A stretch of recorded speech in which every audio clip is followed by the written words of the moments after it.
मेरे तरफ से सभी लोगों को गुड इवनिंग। फटाफट इस वीडियो के साथ सभी लोग जुड़ जाए ताकि मैं इस वीडियो को जल्दी से शुरू कर सकूं।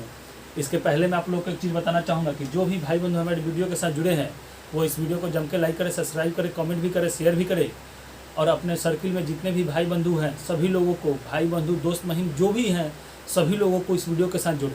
ठीक है, तो चलिए ज़्यादा समय नहीं लेंगे और आप लोगों को अकबर मैं बता रहा था। ठीक है, तो अकबर के बारे में मैंने बताया था कि आपको मतलब कि 1 और 2 में अगर कोई भी कन्फ्यूज़न पार्ट 1 और 2 में आपको कोई भी कन्फ्यूज़न है तो आप कमेंट बॉक्स में लिख के मेरे से पूछ सकते हैं। ठीक है, जो भी बताया जा रहा है सटीक बताया जा रहा है और आपके मतलब कि एग्जामिनेशन और पॉइंट व्यू से देख के ही आपको बताया जा रहा है। ठीक है, कि आपसे मतलब कि इतना ही आप समझ ले तो आपके लिए काफ़ी है। ठीक है, तो चलिए अब हम लोग देखते हैं कुछ अकबर के बारे में जो कार्य किया है उसके बारे में भी हम लोग थोड़ा सा देख लेते हैं। ठीक है, चलिए तो देखेंगे कि एक थोड़ा सा छोटा सा मैप में बता के आपको बता रहा हूं। ठीक है, जैसे कि ये जो क्षेत्र था आपका राजस्थान था। कौन सा था? राजस्थान। और ये आपका दिल्ली का क्षेत्र था। ठीक है, कौन सा था? दिल्ली। तो यहाँ पे दिल्ली पे शासन कौन कर रहा था? तो अकबर कर रहा था। ठीक है, और यहाँ पे राजस्थान में राजपूतों का उस समय शासनकाल था। ठीक है, राजपूतों का क्या था? शासनकाल था। लेकिन यहाँ छोटे छोटे भागों में राजपूत क्या कर रहे थे? शासन कर रहे थे। ठीक है, यहाँ छोटे छोटे पार्टों में बांट कर क्या होता है? राजपूत अपने शासन कर रहे थे। तो ये मैं आपको बता रहा हूँ कि अकबर का राजपूत नीति, यहाँ से हेडलाइन डाल देंगे, अकबर का राजपूत नीति। ठीक है, ये सब आप आराम से पॉइंट बाय पॉइंट में इसलिए बताता हूँ कि आपके दिमाग में एक कॉन्सेप्ट क्लियर हो सके। तो दिल्ली पे कौन शासन कर रहा था? अकबर कर रहा था। और राजस्थान के जो भी क्षेत्र थे उस पे मतलब कि छोटे छोटे भागों पर मतलब कि राजपूत राजा क्या कर रहे थे? शासन कर रहे थे। लेकिन सबसे बड़ा चीज था कि अकबर को जब भारत के दक्षिण क्षेत्र में आक्रमण करना था तो यहाँ पे 2 बड़े बड़े पहाड़ियाँ थे। कौन कौन से? तो आपका विंध्याचल और सतपुरा, जिसको पार करना इसके लिए बहुत ही कठिनाई महसूस होती थी।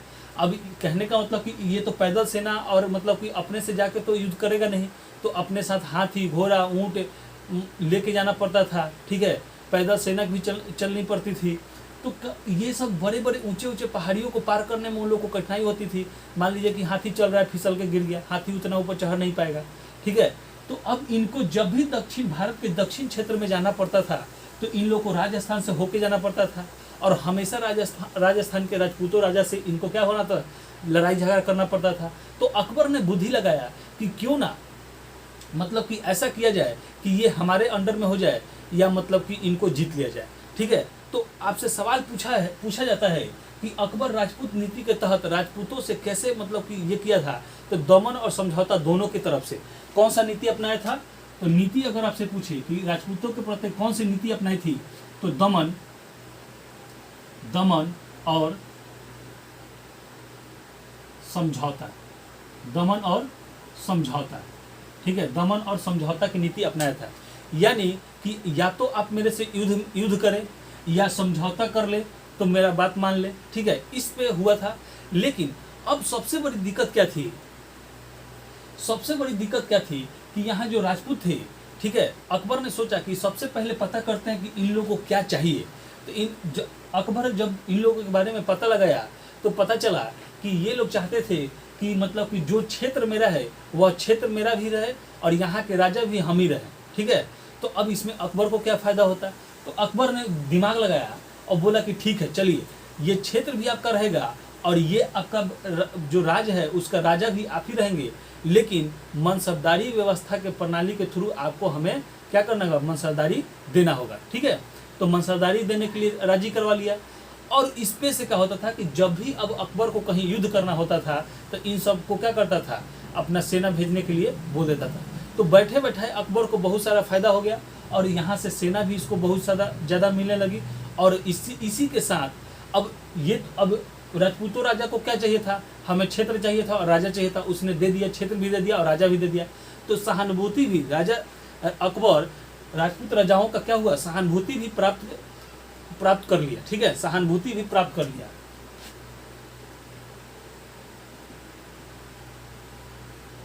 सहानुभूति, क्या कर लिया, सहानुभूति भी प्राप्त कर लिया। इसके बाद ये जो अकबर जो था जगीरदार या पैतृक आपको जो भी कहे जमीन शासन के अधीन में उन लोगों को क्या कर दिया, दे दिया, ठीक है। लेकिन अकबर बहुत चालाक था, ठीक है। उसने क्या किया कि सब कुछ देने के बाद वह बोला कि आपके राज्य का सिक्का, यानी कि कहने का मतलब है कि आप जो स्वयं सिक्का चला रहे हैं वह सिक्का ना चलकर आपके क्षेत्र में मुगल शाही सिक्का का प्रचलन करवाया, ठीक है। मुगल शाही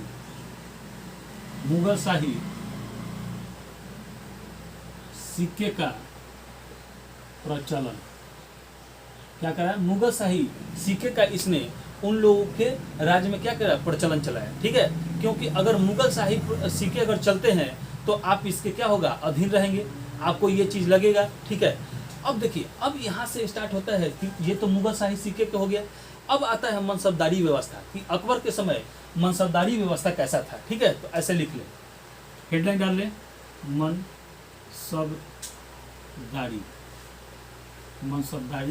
व्यवस्था, ठीक है, मनसबदारी व्यवस्था। तो ये आपका कभी कभी ये सब चीज जो पॉइंट बाय पॉइंट में आपको लिखवा रहा हूँ, तो ये सब मेंस में भी आपका काम कर सकता है कि आप मतलब कि ये पॉइंट देके इस तरीके से लिख सकते हैं, ठीक है, अगर आपसे पूछता है तो, ठीक है। तो देखिए, मनसबदारी व्यवस्था जो थी अकबर की, वह सेना और प्रशासनिक व्यवस्था की थी। कैसी थी, सैन्य एवं, ठीक है, आपको सैन्य एवं प्रशासनिक व्यवस्था,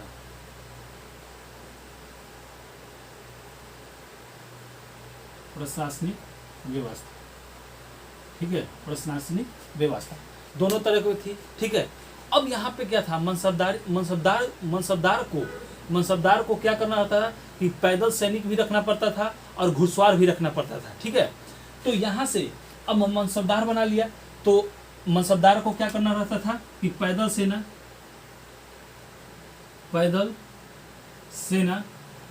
ठीक है। पैदल सेना को क्या कहा गया, जाट, क्या कहा गया, जाट आपको कहा गया, सॉरी जाट आपको कहा गया, ठीक है।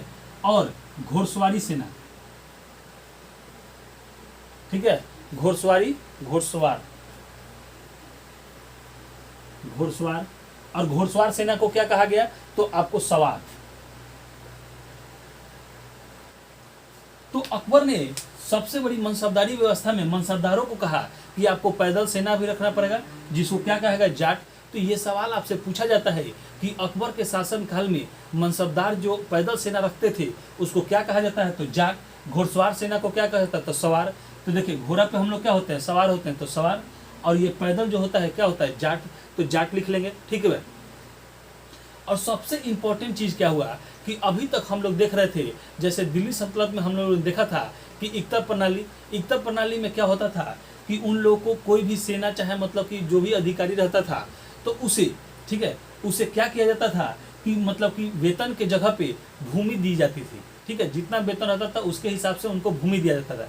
लेकिन अकबर चालाक था, क्योंकि होता क्या था कि कुछ समय आने के बाद मनसबदार को जो भी बड़े अधिकारी रहते थे वो धीरे धीरे क्या होता था, उनके पास जमीन ज़्यादा हो जाती थी और राजाओं के पास जमीन क्या होती थी, कम हो जाती थी। तो इसके एवज में फिर मनसबदार क्या होते थे, राजा बन जाते थे। तो अकबर ये दिमाग लगा कि अगर हम इन्हें भूमि ना दे, अगर वेतन ही दे तो ज़्यादा फायदा रहेगा, क्योंकि ज़्यादा से ज़्यादा भूमि हमारे पास रहेगी तो राजा कौन कहलाएगा, हम कहलाएंगे। तो ये क्या किया, अकबर जो था मनसबदारों को वेतन देने लगा, ठीक है, क्या करने लगा, वेतन देने लगा, ठीक है। तो ये जो पैदल सेना थे, पैदल सेना का प्रति माह का वेतन 3 रुपया था, ठीक है। तो यहाँ से आप कर लेंगे, पैदल सेना, ठीक है, प्रति माह वेतन कितना रखा, 3 रुपया, ठीक है। और घोड़सवार का 20 रुपया, प्रति माह वेतन कितना रखा, प्रति माह 20 रुपया, ठीक है, कितना रखा, 20 रुपया। इसके बाद मनसबदार जो था इसने 3 श्रेणी में क्या कर दिया, 3 श्रेणियों में होता था इसका। मनसबदार जो होते थे 3 श्रेणियों में होते थे, ठीक है। तो यहाँ से आगे हम लोग बढ़ते हैं, ठीक है।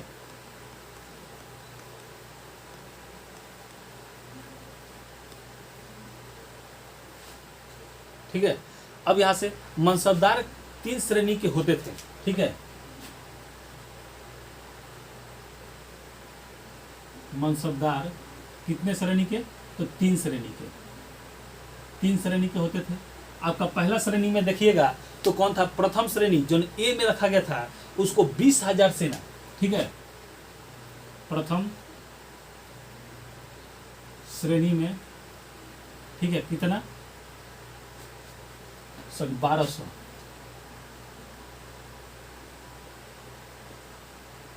1200 सैनिक, ठीक है। इसके बाद द्वितीय श्रेणी, ठीक है। द्वितीय श्रेणी में आपको 7,000 सैनिक,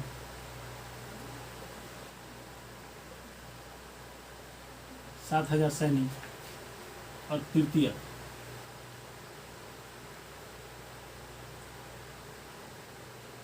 श्रेणी, तृतीय श्रेणी में आपको 10 से 20 सैनिक, 10 से 20 सैनिक, ठीक है। तो देखिए अब ये मनसबदार की 3 श्रेणियों में बांट दिया, ठीक है। अब ये क्या क्या? प्रथम श्रेणी में 1200 सैनिक, यानी कि अब वह टुकड़ियों के अपने अपने, जैसे कि आज हम लोगों को क्या होता है कि आज हम लोग देखते हैं कि सेना में नाम होता है, ठीक है, 4 लो, ये मतलब कि राजपूत रेजिमेंट, ये वो ऐसा होता है। तो इसने ऐसा कर दिया कि 12,000 सैनिक, 7,000 सैनिक, 10 से 20 सैनिक, मतलब कि वो श्रेणी बाई श्रेणी अपना क्या किया कि बांट दिया। युद्ध के समय देखिए अब यहाँ से क्या था कि युद्ध के समय सभी मनसबदार अपने अपने सैनिक लेकर कहाँ सर्वाधिक ही, मतलब कि अब जब भी कोई युद्ध होता था तो सभी मनसबदार जो भी ये 3 श्रेणी में बांटा गया था वो अपनी अपनी सेना लेकर क्या होते थे? पहुंचते थे, ठीक है। सर्वाधिक हिंदू मनसबदार किसके शासन काल में थे ये भी आपसे पूछा जाता है। तो ये आपका औरंगजेब के पास, औरंगजेब के पास था, ठीक है। तो ये जब हम औरंगजेब पढ़ाएंगे तो वहाँ पे लिखवा देंगे। बस इतना जान लीजिए कि मनसबदार यहाँ पर आ रहे हैं। तो सर्वाधिक हिंदू मनसबदार अगर पूछे, यहाँ से स्टार मार के लिख ली, सर्वाधिक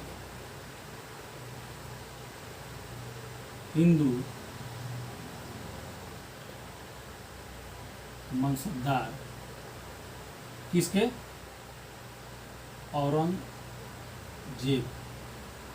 औरंगजेब के शासनकाल में थे, ठीक है, औरंगजेब के पास थे, ठीक है। तो ये सवाल आपसे पूछा जाता है, इसलिए यहाँ भी लिखवा दिए। जब औरंगजेब पढ़ाएंगे तो वहाँ भी आपको हम बता देंगे, ठीक है। अब यहाँ से आप देखेंगे, ठीक है। अब बेचारा अब तो ये देख लिया कि मतलब कि सब मनसबदार के बाद भूमि को भी अपना थी राजपूत नीति भी लगा लिया। लेकिन अब अकबर लगान वसूली के आधार पर भूमि को 4 श्रेणी में बांटा, ठीक है। कौन? लगान वसूली। तो यहाँ से कर लेंगे लगान वसूली। लगान वसूली के लिए, लगान वसूली के आधार पर आधार पर 4 श्रेणी, 4 श्रेणी में बांटा, 4 श्रेणी, 4 श्रेणी में क्या किया? बांटा, ठीक है। 4 श्रेणियों में बांटा। पहला देखिए अब क्या था कि इसने खालसा भूमि, ठीक है, खालसा भूमि प्रथम में क्या रखा? खालसा भूमि, ठीक है। अब एक बार मैं लिख देता हूँ फिर आपको समझा देता हूँ, ठीक है। पहले समझ ही लीजिए, इसके बाद मैं लिख देता हूँ। तो अकबर क्या था कि वो तो चालाक था, देख रहा था पीछे से कि एकता प्रणाली में वेतन के जगह भूमि दी जाती थी, धीरे धीरे मनसबदारों के पास राजा से ज़्यादा भूमि हो जाता था, ठीक है। तो उसने सोचा कि क्यों ना ऐसा किया जाए कि उन लोगों को उसी ज़मीन से टैक्स वसूलने के लिए कह दिया जाए, ताकि ज़मीन भी मेरे पास रहे और टैक्स वसूल ले। तो वो पता करता था कि जैसे मान लीजिए कि कोई भी मनसबदार था, उसका महीना अगर 10,000 है, तो वो देखता था कि 10,000 के ऊपर से कहाँ से टैक्स आ रही है, वह ज़मीन उस वहाँ से देता था। तो इसको 2 प्रॉब्लम में से क्या होती थी, 2 प्रॉब्लम फेस नहीं करना पड़ता था। एक तो आपको वेतन देना है तो आप स्वयं ही टैक्स वसूल ले, तो एक टैक्स वसूलने वाला पदाधिकारी आपको नहीं रखना पड़ता था। तो इस तरीके से तो खासा कुछ ऐसा इसने प्रावधान रखा था कि कुछ भूमि क्या करता था, दे देता था, जिसको क्या कहता था? मदतेगार, मदते मास। तो खालसा भूमि जो थी यह सरकारी भूमि, ठीक है, सरकारी भूमि होती थी, ठीक है, सरकारी भूमि, ठीक है। यानी कि 80% यह भूमि क्या होता था, राजा के पास रहता था, और 20% मदते मदते मास में यह क्या करता था, दे देता था। दूसरा जागी भूमि, आराम से समझते चलेंगे, जागी भूमि, ठीक है। जागी भूमि यह क्या होता था, मनसबदार को दी गई भूमि थी। यह भूमि मनसबदार को दे दिया गया था कि आप यहाँ से अपना टैक्स वसूल के अपना वेतन का क्या करें, फुलफिल करें। तो यहाँ से लिख लें, मनसबदार को दी गई भूमि। इसके बाद आपका तीसरा आता है, तीसरा पैबाकी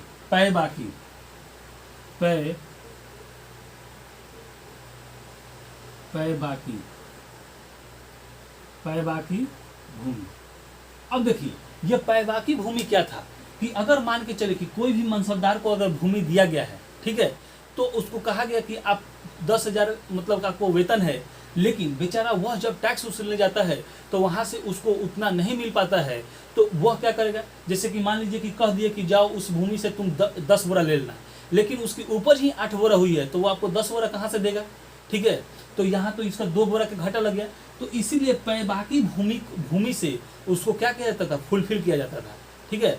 जब पैबाकी भूमि पे ज़्यादा उपज होती थी तो उसको देने के बाद जितना बचता था वह कहाँ, पैबाकी भूमि के पास, यानी कि राजा के मतलब कि कोष में, मतलब कि सेफ रखा जाता था कि जब भी किसी को घटे तो वह क्या कहता है, दिया जाता था, ठीक है। तो जागीरदारों के घटने की पूर्ति ऐसे लिख दे, समझिएगा, जागीरदारों की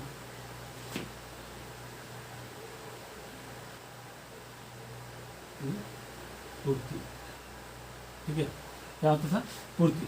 अब चौथा मदते मास भूमि, ठीक है। ये क्या होता था कि सीधे सीधे दान में दी जाने वाली, मतलब कि दान में दी गई, यह क्या होता था, यह 20% होता था, ठीक है। 80% कहाँ, सरकारी। अब बेचारा देखिए, अब यहाँ से क्या हुआ कि अकबर के पास एक बहुत बड़ी प्रॉब्लम आ गई, ठीक है। एक क्या आ गया, बहुत बड़ी प्रॉब्लम आ गई। अकबर के पास क्या हुआ कि एक बहुत बड़ी प्रॉब्लम आ गई। अब वो सोच रहा था कि बेचारा मान के चले कि यह आपका भूमि है, ठीक है, यह आपका भूमि है और यह उपज, ठीक है, यह आपका क्या है, उपज, इस भूमि से उपज। अब ये अकबर समझ नहीं पा रहा था कि भूमि के आधार पर टैक्स लगाए या उपज के आधार पर टैक्स लगाए, ठीक है। तो जब भूमि के आधार पर वो टैक्स लगा रहा था तो किसान रो रहे थे, किसी का उपज ज़्यादा हो रहा था, किसी का उपज कम हो रहा था, ठीक है। अब किसी की तराई के क्षेत्र में ज़मीन थी तो वहाँ बाढ़ आता था तो पानी ही जम जाता था, लेकिन टैक्स अगर लगा है तो आपको किसी न किसी हाल में देना था। अगर उपज के आधार पर लगा रहा था तो कभी कम कभी बेसी उपज होता था। तो ये अकबर के सामने बहुत ही बड़ी प्रॉब्लम आ गई, ठीक है। तो उसने दिमाग लगाया कि अब क्या किया जाए, कि अब दोनों में से किस पे लगाया जाए टैक्स, ठीक है। तो उसने एक उपाय लगाया कि उपज के अगर आधार पे हम लोग लगाते हैं, ठीक है, तो ये भी सही होगा, लेकिन कैसे। तो क्या किया कि वो सारे मनसबदारों को बुलाया और उनसे पूछा कि मतलब कि इसके पिछले साल आपकी उपज कितनी हुई थी, ठीक है। किसानों से पूछा कि आपकी इसके पिछले साल कितनी हुई थी, उसके पिछले साल कितनी हुई थी, उसके पिछले साल कितनी हुई थी। इस तरीके से करके उसने पिछले 10 सालों का ब्यौरा उनसे क्या किया, ले लिया। और उन 10 वर्ष के ब्यौरा लेने के बाद उसने औसतन क्या किया कि औसतन गणना करके उन पर टैक्स लगा दिया, ठीक है। मान लिया कि कभी 6, कभी 5, कभी 7, कभी 4 ऐसे करके हुआ, तो उसे औसतन निकाल के औसतन टैक्स लगा दिया उपज के आधार पे, ठीक है। तो हम लोग उसको भी देख लेते हैं, ठीक है। चलिए, अकबर के समय, हेडलाइन डाल लेंगे आप, ठीक है। अकबर के समय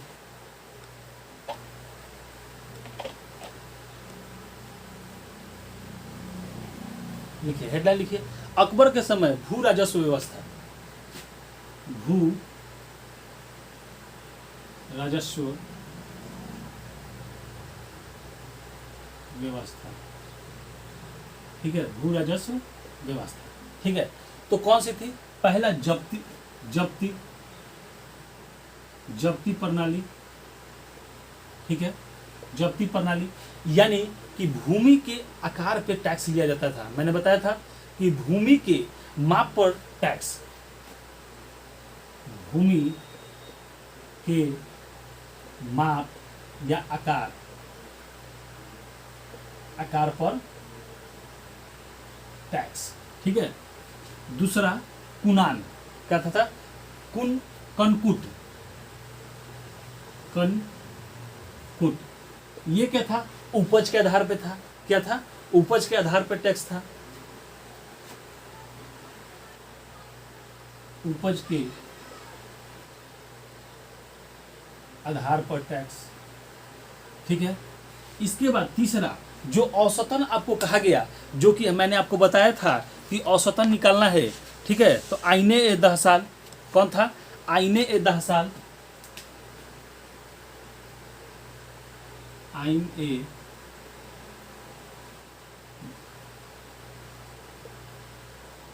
आइन ए 10 साल, 10 साल कर लें, ठीक है। यह क्या था कि पिछले 10 वर्षों के, तो ये सवाल पूछा जाता है कि अकबर के समय में जो भूमि राजस्व लिया जाता था वह पिछले 10 सालों के औसतन के रूप में लिया जाता था। उसको क्या कहते थे? आइन ए 10 साल, आइन ए 10 साल, यानी कि 10 वर्ष के औसतन उपज के आधार पर, 10 वर्ष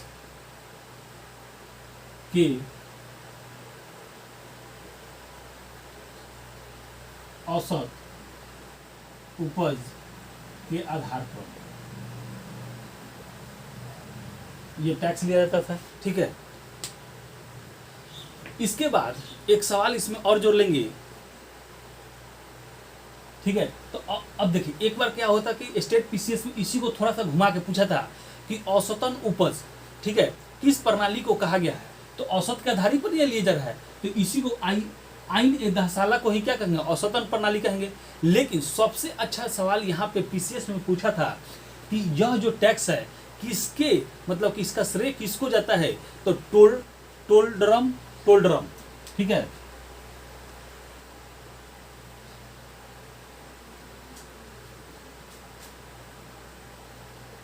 टोडरमल, ठीक है। टोडरमल को यह श्रेष्ठ जाता है। टोडरमल के कहने पर ही अकबर ने आइन ए 10 साल का मतलब कि प्रयोग किया था, ठीक है। चलिए, अब क्या है कि अब देखिए, अब यहीं से एक नोट में चीज लिख रहे कि भू राजस्व को खराज भी कहा जाता था, ठीक है। भू राजस्व को क्या कहा जाता था? खराज, ठीक है, खराज ऐसे लिख लिया। भू राजस्व को खराज भी कहा जाता था, ठीक है, कहा जाता था।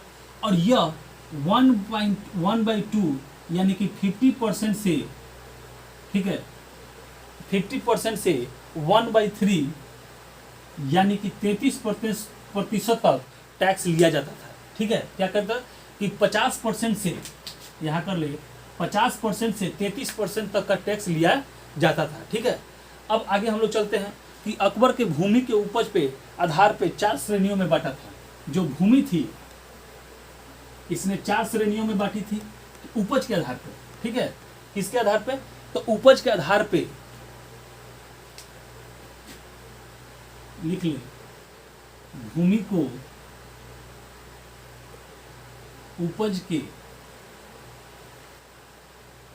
आधार पर 4 श्रेणियों में बांटा था। किसमें? 4 श्रेणियों में बांटा था, ठीक है। तो पहला आप समझ लें, पौजल भूमि। पौजल भूमि का मतलब होता है पौजल भूमि। पौजल भूमि का मतलब होता है प्रतिवर्ष खेती, यानी कि इस पे प्रतिवर्ष खेती होता होगा, ठीक है, प्रतिवर्ष खेती। इसके बाद सॉरी, ठीक है, इसके बाद आता है प्रतिभूमि। क्या आ गया? प्रतिभूमि, ठीक है। 1 साल बीज कर 1 साल बीज करके खेती, ठीक है, बीज करके खेती। इसके बाद तीसरा ये क्या होता है, चाचर भूमि। चाचर भूमि, चाचर भूमि, कौन सा, चाचर भूमि, 4 साल, 4 साल पर खेती, ठीक है। इसके बाद बंजर, क्या होता था, बंजर भूमि, ठीक है। चौथा कौन सा, बंजर भूमि, मतलब कि यहाँ पे कोई खेती नहीं होता था। बंजर भूमि, कोई खेती क्या होता था, नहीं होता था, कोई भी खेती आपको नहीं होता था। तो इस तरीके से कुछ हमने आपको अकबर का राज्य व्यवस्था, मतलब कि व्यवस्था के बारे में मैंने आपको बता दिया। अब जो भी है, जैसे कि अब इसमें पढ़ाने के लिए अकबर में आपको रह गया है नवरत्न के बारे में बताना रह गया है, अकबर का सैन्य अभियान बताना रह गया है, इसके बाद दक्षिण अभियान भी आपको बताना रह गया है। तो ये 3 टॉपिक जो है जहाँ से सवाल पूछे जाते हैं या मेंस में लिखने के लिए भी बहुत अच्छा चीज़ है, तो वो मैं अगले वीडियो में आपको बता दूंगा। तो जो भी भाई बंधु हमारे साथ जुड़े हैं उनको हमारे तरफ से बहुत बहुत धन्यवाद। इसी तरीके से आप जुड़े रहें। आपको मैं गारंटी देता हूँ कि आपको एक एक चीज़, मतलब कि मैं इस तरीके से आपके दिमाग में कहानी के तौर पे बैठा दूंगा कि आपसे हिस्ट्री बहुत इजी लगने लगेगी, ठीक है। तो चलिए, जो भी भाई बंधु हमारे वीडियो के साथ जुड़े हैं वो इस वीडियो को जम के लाइक करें, सब्सक्राइब भी करें, कमेंट भी करें, शेयर भी करें, और अपने सर्किल के जो भी भाई बंधु हैं सभी लोगों को इस वीडियो के साथ जोड़ें, ठीक है। तो चलिए।